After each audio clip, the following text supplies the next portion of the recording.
ಆಶ್ರಯ ಟಿವಿ ಎಲ್ಲ ವೀಕ್ಷಕರಿಗೂ ಸತ್ಯವೇದ ಶಾಲೆ ಇಬ್ರಿಯ ಪತ್ರಿಕೆಯ ಅಧ್ಯಯನಕ್ಕಾಗಿ ಸುಸ್ವಾಗತವನ್ನು ಬಯಸುತ್ತೇನೆ. ತಿರುಗಿ ನಿಮ್ಮ ಮುಂದೆ ದೇವರ ವಾಕ್ಯದ ಅಧ್ಯಯನಕ್ಕಾಗಿ ಬರುವಂತೆ ಅವಕಾಶ ಕೊಟ್ಟ ದೇವರಿಗೆ ಸ್ತೋತ್ರವನ್ನು ಸಲ್ಲಿಸ್ತೇನೆ. ನೀವೆಲ್ಲರೂ ಕೂಡ ಸಂತೋಷವಾಗಿದ್ದೀರಿ ಎಂಬುದಾಗಿ ಕರ್ತನಲ್ಲಿ ನಾನು ನಂಬುತ್ತೇನೆ. ಇಬ್ರಿಯ ಪತ್ರಿಕೆಯಿಂದ ಇರುವ ಸತ್ಯವೇದ ಶಾಲೆಯ ಅಧ್ಯಯನ ನಿಮ್ಮ ಜೀವಿತದಲ್ಲಿ ಆಶೀರ್ವಾದಕರವಾಗಿ ಮಾರ್ಪಡುತ್ತಿದೆ ಎಂಬುದಾಗಿ ಕರ್ತನಲ್ಲಿ ನನ್ನ ಭರವಸೆಯುಳ್ಳವನಾಗಿ ಇದ್ದುಕೊಂಡು ಮುಂದಿನ ಭಾಗಗಳಿಗೆ ಬರುವುದಕ್ಕೆ ಕರ್ತನಲ್ಲಿ ಇಚ್ಛಿಸ್ತೇನೆ. ನನಗೆ ನೀನು ಮಗನು, ದೇವ ದೂತರುಗಳಿಗಿಂತಲೂ ಉತ್ತಮನಾಗಿರುವ ಯೇಸು ಕ್ರಿಸ್ತನನ್ನು ಇಬ್ರಿಯರ ಮನಸ್ಸಿನಲ್ಲಿ ಖಚಿತಪಡಿಸಿಕೊಳ್ಳುವುದಕ್ಕೋಸ್ಕರವಾಗಿ ಪ್ರಯತ್ನಿಸುತ್ತಿರುವ ಅಪೊಸ್ತಲನಾದ ಪೌಲನ ಎರಡನೆಯ ಮಾತು ಆಗಿದೆ. ತಂದೆಯಾದ ದೇವರು ತನ್ನ ಮಗನಾದ ಕ್ರಿಸ್ತನ ಕುರಿತಾಗಿ ಹೇಳಿರುವಂಥ ಸಾಕ್ಷಿಯ ಮಾತು, ನನಗೆ ನೀನು ಮಗನು. ಈ ವಿಷಯದಲ್ಲಿ ಯೇಸು ಕ್ರಿಸ್ತನ ದೀಕ್ಷಾಸ್ನಾನದ ಸಮಯದಲ್ಲಿ ಪರಲೋಕದಿಂದ ಅಥವಾ ಆಕಾಶದಿಂದ ಉಂಟಾದ ಒಂದು ವಾಣಿಯ ಕುರಿತಾಗಿ ಹೋದ ಸಂಚಿಕೆಯಲ್ಲಿ ನಾನು ನಿಮ್ಮೊಂದಿಗೆ ಮಾತನಾಡಿದೆ. ಅದೇ ಪ್ರಕಾರ ಮತ್ತೊಂದು ಸಂದರ್ಭ ಪವಿತ್ರ ಬೈಬಲಲ್ಲಿ ನಮಗೆ ನೋಡಲಿಕ್ಕೆ ಸಾಧ್ಯವಾಗ್ತದೆ. ಮತ್ತಾಯನ ಸುವಾರ್ತೆ 17ನೇ ಅಧ್ಯಾಯ ಅದರ 5ನೇ ವಚನವನ್ನು ನಾವು ನೋಡುವುದಾದರೆ ಅಲ್ಲಿಯೂ ಸಹ ಇದೇ ಪ್ರಕಾರವಾಗಿ ಪರಲೋಕದಿಂದ ಉಂಟಾಗುವ ಒಂದು ವಾಣಿಯ ಕುರಿತಾಗಿ ನಾವು ಕಾಣುವ ಸಾಧ್ಯ ಇದೆ. ಯೇಸು ಪ್ರಕಾಶ ರೂಪವನ್ನು ಧರಿಸಿದ ಒಂದು ಸಂದರ್ಭ ಅದು. 12 ಶಿಷ್ಯರಲ್ಲಿ ಯಾವಾಗಲೂ ವಿಶೇಷ ಕಾರ್ಯಗಳಿಗೋಸ್ಕರವಾಗಿ ಕರ್ತನು ಪ್ರತ್ಯೇಕಿಸಿದ 3 ಜನರಾಗಿದ್ದರು, ಪೇತ್ರ, ಯಾಕೋಬ, ಯೋಹಾನರು. ಈ 3 ಜನರನ್ನು ಕರೆದುಕೊಂಡು ರೂಪಾಂತರ ಬೆಟ್ಟಕ್ಕೆ ಹೋದಂಥ ಸ್ವಾಮಿ ಶಿಷ್ಯರನ್ನು ಒಂದು ಕಡೆಯಲ್ಲಿ ಇರಿಸಿ ಮುಂದಕ್ಕೆ ಹೋಗಿ ಪ್ರಾರ್ಥಿಸುವ ಸಮಯದಲ್ಲಿ ಅವರ ಕಣ್ಣು ಮುಂದೆ ಆತನ ರೂಪ ಬೇರೆ ಆಯಿತು ಎಂಬುದಾಗಿ ಶಿಷ್ಯರು ಸಾಕ್ಷಿ ಕೊಡ್ತಾ ಇದ್ದಾರೆ. ಆತನ ಮುಖವು ಸೂರ್ಯನ ಹಾಗೆ ಪ್ರಕಾಶಿಸಿತು, ಆತನ ವಸ್ತ್ರಗಳು ಬೆಳಕಿನಂತೆ ಬೆಳ್ಳಗಾದವು. ಇದಲ್ಲದೆ ಮೋಶೆಯೂ ಏಲಿಯನೂ ಆತನ ಸಂಗಡ ಮಾತಾಡುತ್ತಾ ಅವರಿಗೆ ಕಾಣಿಸಿಕೊಂಡರು. ಇಲ್ಲಿ ನೀವು ಬಹಳ ಗಮನವಿಟ್ಟು ಕೇಳಬೇಕಾದ ಕೆಲವೊಂದು ಸಂಗತಿಗಳು ನಾವು ನೋಡಲಿಕ್ಕೆ ಸಾಧ್ಯ ಇದೆ. ಮೋಶೆ ಒಬ್ಬ ಪ್ರವಾದಿ, ಅದೇ ಪ್ರಕಾರ ಎಲಿಯ ಒಬ್ಬ ಪ್ರವಾದಿ. ಇಬ್ರಿಯರ ಮನಸ್ಸಿನಲ್ಲಿ ಬಹಳಷ್ಟು ಗಣ್ಯವಾದ ಸ್ಥಾನವನ್ನು ಹೊಂದಿರುವಂಥ ಇಬ್ಬರು ವ್ಯಕ್ತಿಗಳಾಗಿದ್ದಾರೆ ಅಥವಾ ಪ್ರವಾದಿಗಳಾಗಿದ್ದಾರೆ, ಮೋಶೆಯು ಹಾಗೂ ಎಲಿಯನು. ಇವರು ಸಹ ಯೇಸುವಿನ ಸಂಗಡ ಮಾತನಾಡುವುದನ್ನು ಪೇತ್ರ, ಯಾಕೋಬ, ಯೋಹಾನರು ಕಾಣ್ತಿದ್ದಾರೆ. ಈ ದೃಶ್ಯವನ್ನು ನೋಡಿದ ಪೇತ್ರ, ಯಾಕೋಬ, ಯೋಹಾನರಿಗೆ ತುಂಬ ಕುತೂಹಲ, ತುಂಬ ಸಂತೋಷ. ಅನೇಕರಿಗೂ ನೋಡಲಿಕ್ಕೆ ಸಿಗದೆ ಇದ್ದಂಥ ಮೋಶೆ ಮತ್ತು ಏಲಿಯನನ್ನು ಪೇತ್ರ, ಯಾಕೋಬ, ಯೋಹಾನರು ಅವರ ಕಣ್ಣಿಗೆ ಕಾಣುವಂಥ ಭಾಗ್ಯವನ್ನು ದೇವರು ಕೊಡ್ತಾ ಇದ್ದಾನೆ. ಇಂಥ ಸಂದರ್ಭದಲ್ಲಿ ಈ ಒಂದು ಸನ್ನಿವೇಶದ ನಿಮಿತ್ತವಾಗಿ ಹೆಚ್ಚಳ ಪಡುತ್ತಾ ಸಂತೋಷ ಪಡುತ್ತಾ ಇರುವಂಥ ಶಿಷ್ಯರಲ್ಲಿ ಪೇತ್ರನಿಗೆ ಮತ್ತು ಶಿಷ್ಯರಿಗೆ ಬರುವಂಥ ಯೋಚನೆ, ನಾವಿಲ್ಲಿ 3 ಪರ್ಣಶಾಲೆಗಳನ್ನು ಕಟ್ಟೋಣ, ಅಂದರೆ ನಾವು ಇಲ್ಲೇ ಇರೋಣ ಎನ್ನುವ ಒಂದು ಸಂತೋಷದ ಯೋಚನೆ ಅವರಿಗೆ ಬರುತ್ತಾ ಇದೆ. ದೇವ ಕುಮಾರನಾದ ಯೇಸು ಕ್ರಿಸ್ತನಿಗಿಂತಲೂ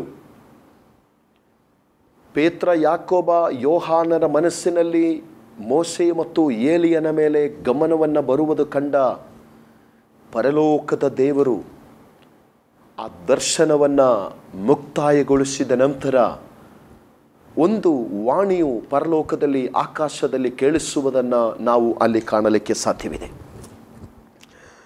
ಅದರ 5ನೇ ವಚನದಲ್ಲಿ ನಾವು ಅದಕ್ಕೆ ಸಂಬಂಧಪಟ್ಟ ವಾಕ್ಯವು ಕಾಣುತ್ತಿದೆ.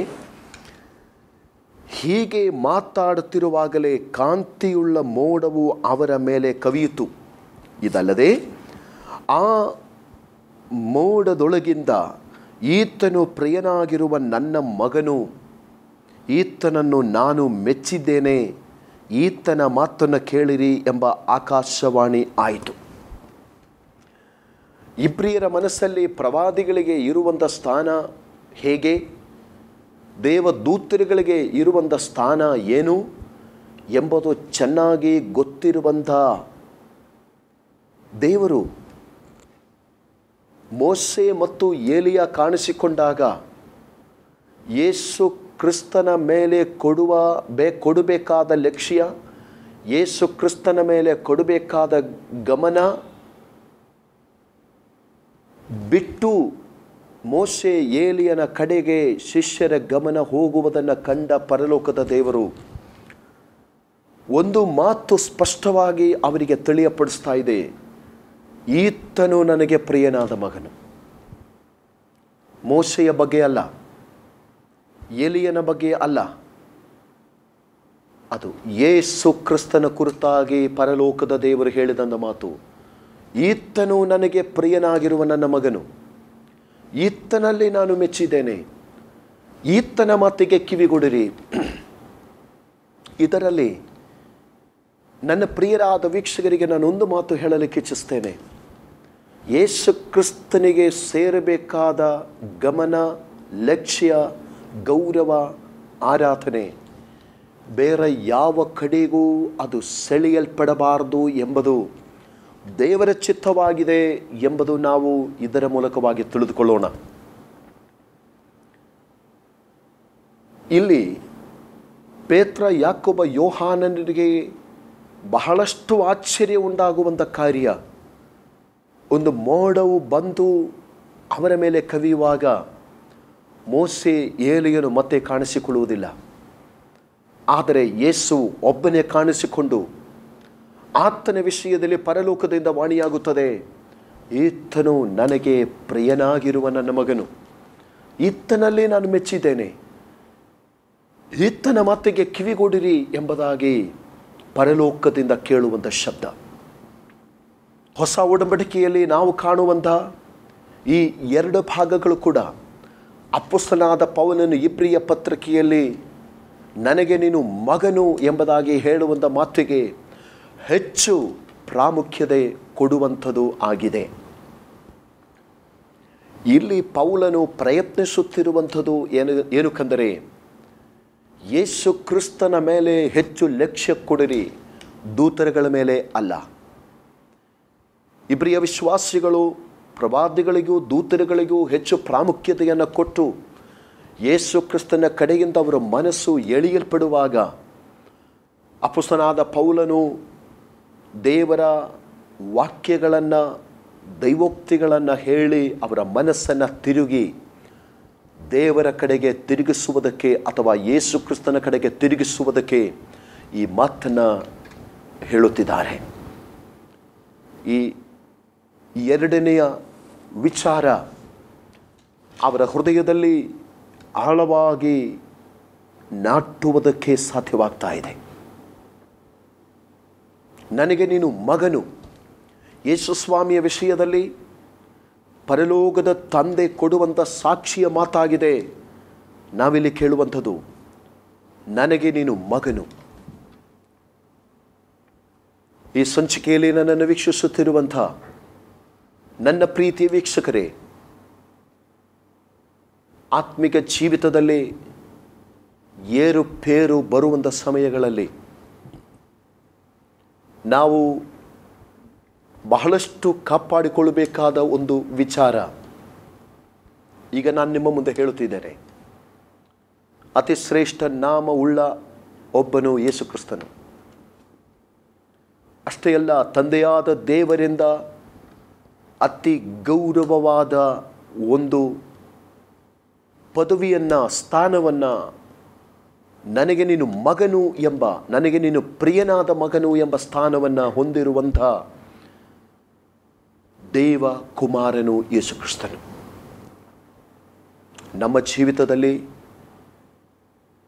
ಬೇರೆ ಯಾವುದೇ ವಿಚಾರಗಳಿಗೂ ನಮ್ಮ ಗೌರವ, ನಮ್ಮ ಲಕ್ಷ್ಯ, ನಮ್ಮ ಆರಾಧನೆ, ನಮ್ಮ ಭಯ ಎಳೆಯಲ್ಪಡದೆ ದೇವರ ಕಡೆಯಲ್ಲಿ, ಯೇಸು ಕ್ರಿಸ್ತನ ಕಡೆಯಲ್ಲಿ ಮಾತ್ರ ನಮ್ಮ ಗೌರವವನ್ನು ಕೊಟ್ಟು, ನಮ್ಮ ಆರಾಧನೆಯನ್ನು ಕೊಟ್ಟು ನಾವು ಸನ್ಮಾನಿಸಬೇಕಾದಂಥ, ಗೌರವಿಸಬೇಕಾದಂಥ ಯೇಸು ಕ್ರಿಸ್ತನು. ಇವತ್ತು ಆ ಒಂದು ಗಮನ ನಿಮ್ಮಲ್ಲಿ ಇರಲಿ ಎಂಬುದಾಗಿ ಕರ್ತನಲ್ಲಿ ನಾನು ಹಾರೈಸ್ತಾ ಇದ್ದೇನೆ. ರೋಮಪತ್ರಿಕೆ 1ನೇ ಅಧ್ಯಾಯ ಅದರ 5ನೇ ವಚನ ನಾವು ಇದಕ್ಕೆ ಸಂಬಂಧಪಟ್ಟು ಗಮನಿಸಬೇಕಾದದ್ದು ಬಹಳ ಅವಶ್ಯವಿರುವಂಥ ಕಾರ್ಯವಾಗಿದೆ. ರೋಮಪತ್ರಿಕೆ ಅಪೊಸ್ತಲನಾದ ಪೌಲನು ರೋಮಾಪುರದವರಿಗೆ ಬರೆಯುವಾಗ ಯೇಸು ಕ್ರಿಸ್ತನ ವಿಷಯದಲ್ಲಿ 4ನೇ ವಾಕ್ಯದಿಂದ 1ನೇ ಅಧ್ಯಾಯ 4ನೇ ವಾಕ್ಯದಿಂದ ಇದಕ್ಕೆ ಸಂಬಂಧಪಟ್ಟ ಕೆಲವೊಂದು ಮಾತುಗಳು ಪೌಲನು ಅಲ್ಲಿಯೂ ಸಹ ಹೇಳುವುದನ್ನು ನಾವು ನೋಡಲಿಕ್ಕೆ ಸಾಧ್ಯವಿದೆ. ಆತನು ಪರಾಕ್ರಮದಿಂದ ದಾವೀದನ ಸಂತಾನದಲ್ಲಿ ಹುಟ್ಟಿದವನು. ಯೇಸು ಸ್ವಾಮಿಯ ಬಗ್ಗೆ ಪೌಲ ರೋಮಾಪುರದಲ್ಲಿರುವ ವಿಶ್ವಾಸಿಗಳಿಗೆ ಹೇಳುತ್ತಿದ್ದಾನೆ. ಆತನು ಪರಾಕ್ರಮದಿಂದ ದಾವೀದನ ಸಂತಾನದಲ್ಲಿ ಹುಟ್ಟಿದವನು.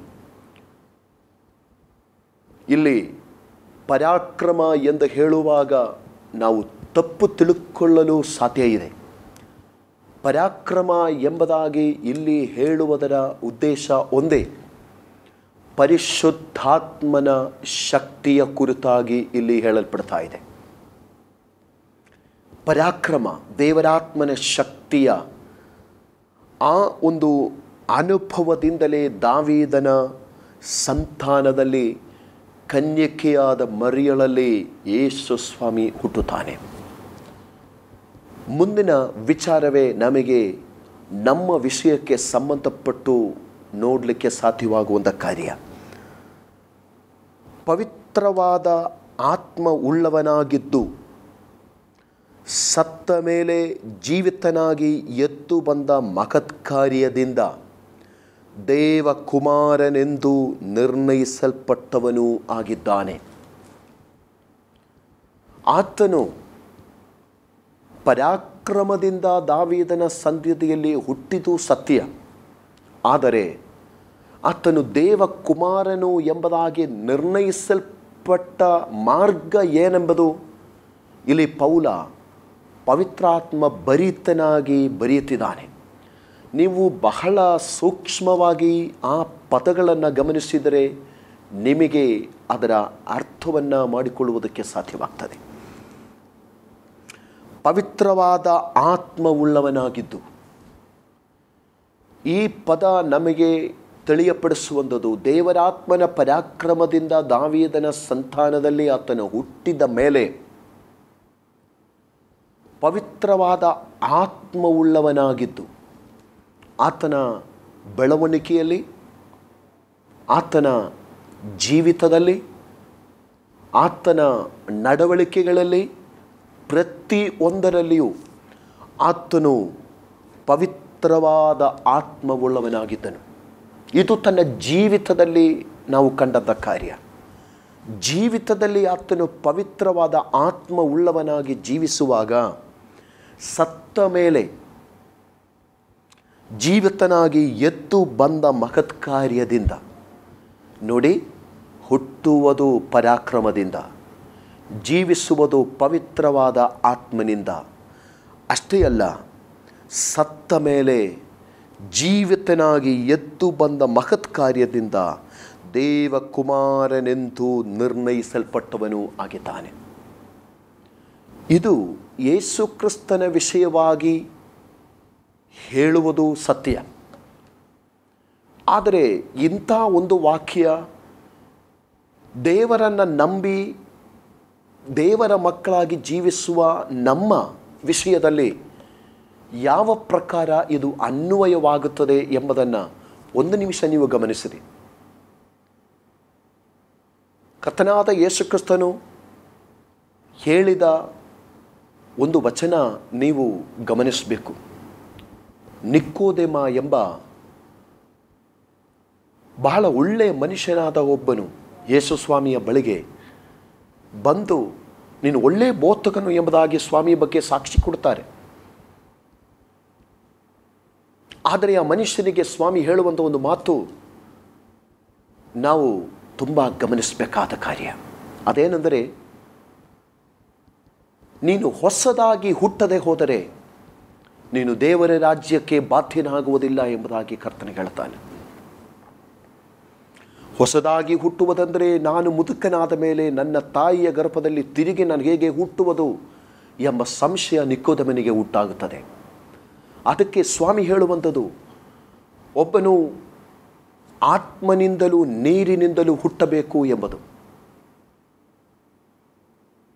ನನ್ನನ್ನು ಕೇಳುವ ಪ್ರೀತಿಯ ವೀಕ್ಷಕರೇ, ಯೇಸು ಕ್ರಿಸ್ತನು ದಾವೀದನ ಸಂತಾನದಲ್ಲಿ ಹುಟ್ಟಿದ್ದು ಪರಾಕ್ರಮದಿಂದ. ಆದರೆ ಇದು ನಾವು ಆತ್ಮಿಕವಾಗಿ ಹುಟ್ಟುವಂಥ ವಿಷಯದ ಕುರಿತಾಗಿ ಯೇಸು ಸ್ವಾಮಿ ನಿಕೋದೇಮನಿಗೆ ಹೇಳುವಂಥ ಮಾತಾಗಿದೆ. ತಾಯಿಯ ಗರ್ಭದಲ್ಲಿ ಹೋಗಿ ತಿರುಗಿ ಹುಟ್ಟುವುದಲ್ಲ, ಆತ್ಮನಿಂದಲೂ ನೀರಿನಿಂದಲೂ. ಅಲ್ಲಿ ನೀರು ಎಂಬುದಾಗಿ ಹೇಳಲ್ಪಟ್ಟಿದ್ದು ದೇವರ ವಾಕ್ಯ ಎಂಬುದಕ್ಕೆ ಹೋಲಿಕೆಯಾಗಿದೆ. ಪರಿಶುದ್ಧ ಆತ್ಮನಿಂದಲೂ ದೇವರ ವಾಕ್ಯದಿಂದಲೂ ಹುಟ್ಟುವಂಥ ಆ ಒಂದು ಹುಟ್ಟುವಿಕೆಯಾಗಿದೆ ಪರಾಕ್ರಮದಿಂದ ಹುಟ್ಟುವಂಥ ಕಾರ್ಯ. ಈ ಪ್ರಕಾರವಾಗಿ ಹುಟ್ಟುವಂಥ ಒಬ್ಬ ವ್ಯಕ್ತಿ ಹೊಸ ಸೃಷ್ಟಿಯಾಗಿ ಜೀವಿಸುವುದಕ್ಕೆ ಪವಿತ್ರವಾದ ಆತ್ಮ ಉಳ್ಳವನಾಗಿ ಜೀವಿಸಬೇಕು.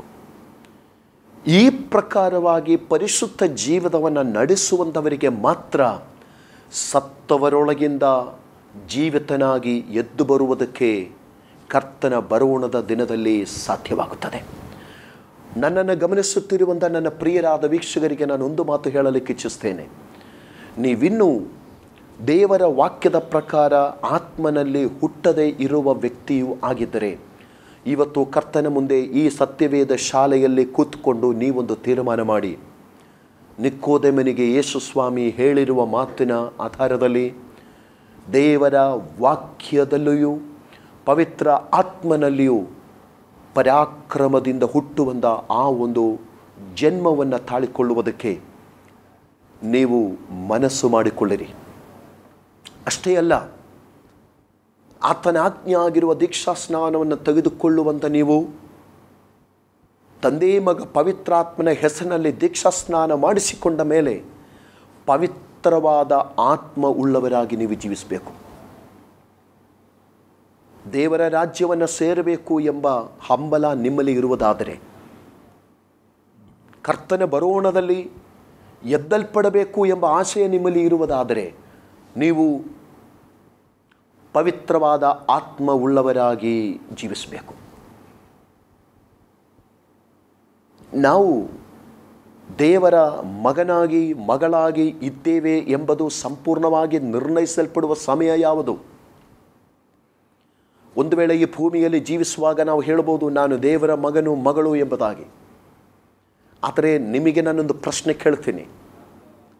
ಈ ಸತ್ಯವೇದ ಶಾಲೆಯಲ್ಲಿ ನಿಮ್ಮ ಮುಂದೆ ನಾನು ಹಾಕುವ ಪ್ರಶ್ನೆ, ಈಗ ಒಂದು ವೇಳೆ ಪರಿಶುದ್ಧ ಜೀವಿತವನ್ನು ನೀವು ನಡೆಸುವವರಾಗಿರಬಹುದು, ಆದರೆ ಯಾವುದಾದರೂ ಒಂದು ಪಾಪ ಅವಿಧೇಯತೆಯ ನಿಮಿತ್ತವಾಗಿ ಕರ್ತನ ಬರೋಣದಲ್ಲಿ ನೀವು ಎದ್ದಲ್ಪಡದೆ ಹೋದರೆ ನೀವು ದೇವರ ಮಗನಾಗಿ ಮಗಳಾಗಿ ಇದ್ದೀರಾ ಎಂಬುದಕ್ಕೆ ಏನು ಧೈರ್ಯ? ಕರ್ತನ ಬರೋಣದಲ್ಲಿ ಎದ್ದಲ್ಪಡುವವರಿಗೆ ಮಾತ್ರ ದೇವರ ಮಗ ಮಗಳು ಎಂಬ ಹೆಸರನ್ನು ಉಳಿಸಿಕೊಳ್ಳುವುದಕ್ಕೆ ಸಾಧ್ಯವಾಗುವಂಥದ್ದು. ಈ ಮಾತಿನ ಮೂಲಕವಾಗಿ ನಾನು ನಿಮಗೆ ತಿಳಿಯಪಡಿಸುವಂಥದ್ದು, ಯೇಸು ಕ್ರಿಸ್ತನು ದೇವಕುಮಾರನೆಂಬುದಾಗಿ ನಿರ್ಣಯಿಸಲ್ಪಟ್ಟಿದ್ದು ಆತನು ಹುಟ್ಟಿದಾಗ ಅಲ್ಲ, ಪವಿತ್ರವುಳ್ಳ ಆತ್ಮದಿಂದ ಜೀವಿಸಿದಾಗ ಅಲ್ಲ, ಯಾವಾಗ ಆತನು ದೇವಕುಮಾರನು ಎಂಬುದಾಗಿ ನಿರ್ಣಯಿಸಲ್ಪಟ್ಟಿದೆ ಎಂಬುದನ್ನು ಇಲ್ಲಿ ಪೌಲ ಹೇಳ್ತಿದ್ದಾನೆ. ಕಲ್ವಾರಿ ಶಿಲುಬೆಯಲ್ಲಿ ಸ್ವಪ್ರಾಣವನ್ನು ಒಪ್ಪಿಸಿಕೊಟ್ಟು ಮರಣಕ್ಕೆ ಒಳಗಾಗಿ 3 ದಿನಗಳ ಕಾಲ ಸಮಾಧಿಯೊಳಗೆ ಅಡಗಿಕೊಂಡ ಕ್ರಿಸ್ತನು ಪರಿಶುದ್ಧಾತ್ಮನ ಶಕ್ತಿಯಿಂದ ಪುನರುತ್ಥಾನ ಹೊಂದಿ 3ನೇ ದಿನ ಎದ್ದು ಬಂದಾಗ ದೇವರು ಹೇಳುತ್ತಿದ್ದಾನೆ, ಈತನು ನನ್ನ ಪ್ರಿಯನಾದ ಮಗ. ಆ ವಾಕ್ಯ ತಿರುಗಿ ಮತ್ತೊಂದು ಸಾರಿ ನಿಮ್ಮ ಮುಂದೆ ನಾನು ಓದುವಾಗ ನಿಮಗೆ ಈ ವಿಚಾರವು ಸ್ಪಷ್ಟವಾಗಿ ತಿಳಿಯಲಿಕ್ಕೆ ಸಾಧ್ಯವಾಗ್ತದೆ. ಆತನ ಪರಾಕ್ರಮದಿಂದ ದಾವೀದನ ಸಂತಾನದಲ್ಲಿ ಹುಟ್ಟಿದವನು, ಪವಿತ್ರವಾದ ಆತ್ಮವುಳ್ಳವನಾಗಿದ್ದು ಸತ್ತ ಮೇಲೆ ಜೀವಿತನಾಗಿ ಎದ್ದು ಬಂದ ಮಹತ್ ಕಾರ್ಯದಿಂದ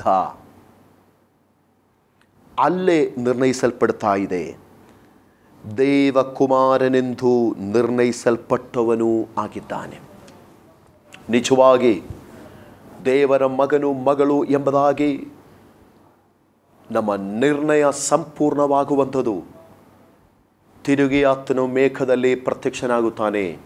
ತುತ್ತೂರಿಯ ಶಬ್ದ ಆತನು ಓದುತ್ತಾನೆ. ಆ ಸಮಯದಲ್ಲಿ ನಾವು ಮರಣ ಹೊಂದಿದವರಾಗಿದ್ದರೆ ನಾವು ತಿರುಗಿ ಎದ್ದಲ್ಪಡಬೇಕು. ಅಥವಾ ಜೀವದಿಂದ ಉಳಿದಿರುವವರಾದರೆ ನಾವು ಆತನನ್ನು ಎದುರುಗೊಳ್ಳುವುದಕ್ಕಾಗಿ ಜೀವದಿಂದ ಉಳಿದಿರುವ ನಾವು ರೂಪಾಂತರಗೊಂಡು ಆತನ ಬರೋಣದಲ್ಲಿ ಎದ್ದಲ್ಪಡಬೇಕು.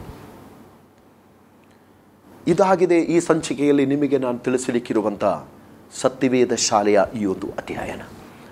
ಖಂಡಿತವಾಗಿ ನಾನು ನಂಬುತ್ತೇನೆ ನಿಮ್ಮ ಆತ್ಮಿಕ ಜೀವಿತದಲ್ಲಿ ಕೆಲವೊಂದು ತೀರ್ಮಾನಗಳಿಗೆ ನೀವು ಬಂದಿದ್ದೀರಾ.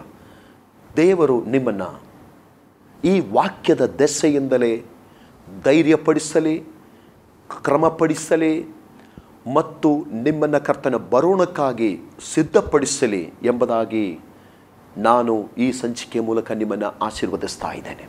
ಮರೆಯಬೇಡಿ, ನನಗೆ ನೀನು ಮಗನು. ಈ ಒಂದು ಪದವಿಯನ್ನು ಹೊಂದುವುದಕ್ಕೆ ನಾವು ಏನೇನೆಲ್ಲ ದಾಟಬೇಕು ಎಂಬುದು ಇವತ್ತು ನಮಗೆ ದೇವರಾತ್ಮ ತಿಳಿಯಪಡಿಸುವ ಸಂದೇಶವಾಗಿರಲಿ. ಈ ಸತ್ಯವೇದ ಶಾಲೆ ನಿಮಗೆ ಆಶೀರ್ವಾದವಾಗಿದೆ ಎಂಬುದಾಗಿ ನಾನು ನಂಬುತ್ತೇನೆ. ಸದಾ ವೀಕ್ಷಿಸಿ ಆಸರೆ TV ಸತ್ಯವೇದ ಶಾಲೆ. ದೇವರು ನಿಮ್ಮನ್ನು ಆಶೀರ್ವದಿಸಲಿ.